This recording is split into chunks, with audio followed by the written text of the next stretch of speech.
Mu ngeri etali ya bulijjo abakulembeze ku mwalo gw'e Katosi nga bali wamu ne poliisi bazimbye akaduukulu k'abaana okulaba nga kabayambako okugolola abaana abeenyigira mu buzzi bw'emisango ettumba. Omwalo gw'e Katosi gusangibwa mu Town Council y'e Katosi mu disitulikiti ey'e Mukono. Omukolo gw'okuggulawo ekizimbe okuli akaduukulu ak'abaana ak'abasajja n'abakyala gukuliddwamu aduumira poliisi mu ttundutundu ly'obuvanjuba bwa Kampala n'emiriraano Michael Musani gwetabiddwako n'ebikonge mu poliisi naddala okuva mu division ya poliisi ey'e Mukono nga bakuliddwamu DPC Abubeka Musiho.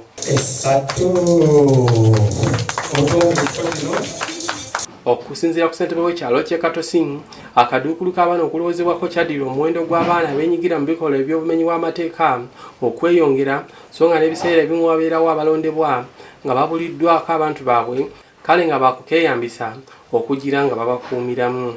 Kati ekkuumiro eryo tulikoze nga siri abamenyi b'amateeka bokka wabula n'abalondeddwa nti tetulina kifo kya nkalakkalya oluusi we tubateeka kati ate babeerako eno ne tubateeka mu mbeera ffe gye tulowooza nti ejjo bazza mu layini n'amanya nti ekatosi eno bonna azannyirayo waliyo ekkomera tujja kukendeeza ku mujjuzo gw'abaana babula obubuzi okuva mu bitundu ebirala okujja mu kitundu ky'e Katosi.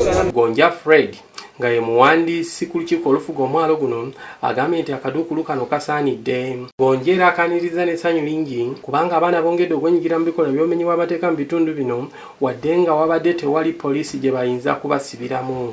Twakitunuulira nga abakulembeze b'ekitundu mu mbeera gye tulimu. Tuli ku mbeera za nnyanja era tuli bantu ba ku mwalo.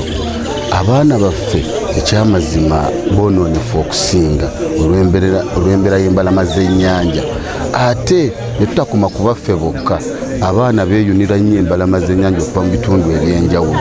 Kati tufuna nnyo keesezi z'abaana naye ng'ekyamazima omwana oyo gy'omutwala tukola ki tobulayo. Lwali olunaku lumu nze mwennyini abaana ba mukulu wange baafukako ekitagasa naye nga bali mu myaka 12. Bwe nabaleeta ku poliisi omusirikale yaŋŋamba nti myaka 12 bwe bakulemedde banaaweze 18 n'abatwala mu balakisi.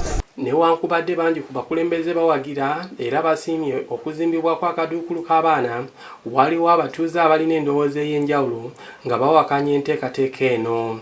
Faruku Lubega nga y'omu ku bawakanya enteekateeka eno agambye nti okuggyako ng'abazadde bagamba nti balemereddwa okugunjula abaana baabwe tewali nsonga lwaki omuzadde atwala omwana ku poliisi bwe yebeemumugunjulira. Akaduukulu k'abaana nze nandibadde sikkaanya nako weewaawo nti nno kazimbiddwa ku kyempulira nti kazimbiddwamu naye nandibadde sikkaanya nako kubanga lwansi genda ng'eyonooneka ensi neeyonooneka naye omwana nga naye atwalibwa ku poliisi omwana yagunjulwanga muzadde we ensobi ebeeganye era ne bayita abakulu oba mukulu wa kika ne bagamba omwana ye nze annemye kale kaakolebweko naye nti omwana omutwala ku poliisi ekyo kyonna kirina okwongera n'obumenyi bw'amateeka. Lubega agamba nti nazzi kuno ng'obuvunaanyizibwa bw'okukuza n'okugunjula abaana bwali bwa buli muntu mu kitundu naye ng'olw'ensi egenza ekyukakyuka n'abazadde bennyini tebakyalina budde bw'abaana kwe kwagala abazadde beggyeko obuvunaanyizibwa bwabwe obw'okugunjula abaana babuwe poliisi ekitali kituufu. Ebintu byonna kati ensi yayonooneka. Ffe tubeera wano ku nnyanja omwana ayinza okuva eri bw'ati n'ajja nga kinkakatako nze amulabye mu mukube lwaki oyingira amazzi ogenda kufa. Omuzadde asobola okuva eyo n'akutabukira n'akutwala ne ku poliisi wakubye omwana wange omanyi bw'asuula biki naye n'atamanya nti mutaasizza okuba nti abadde agenda kufa.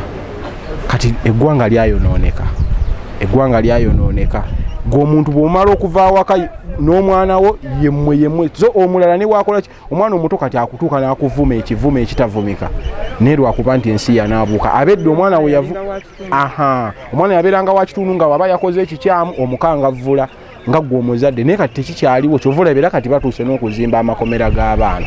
Atwala poliisi y'e Katosi Fowles Cox Ali agambye nti emisango gy'abaana e Katosi si mingi nnyo egyeraliikiriza naye nga basuubira nti akaduukulu k'abaana kano kakweyambisibwa ne poliisi ez'enjawulo okwetooloola disitulikiti y'e Mukono kubanga teri erina kaduukulu k'abaana mu kiseera kino. Though we don't have so much juvenile cases in Katosi, once in a while they are there, but now this cell will help. The juvenile cell will help the whole of Mukono.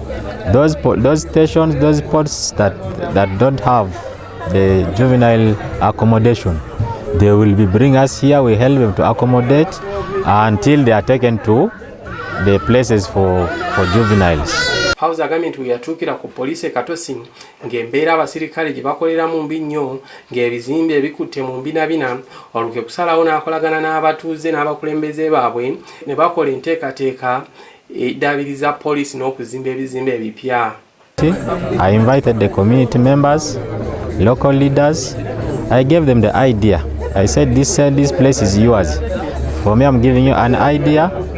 Let us do it for the betterment of your place, because I will be here today, tomorrow I will be somewhere else.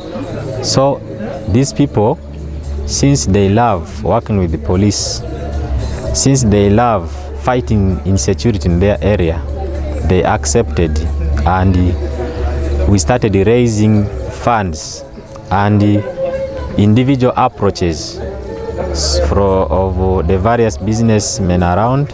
Ye Musani asiimye emirimu OCF House gyakoze mu bbanga lyamaze Katosi era n'ategeeza nti ono asaanidde okulinnyisibwa eddaala. When you do good, you will be recognized and you will be promoted.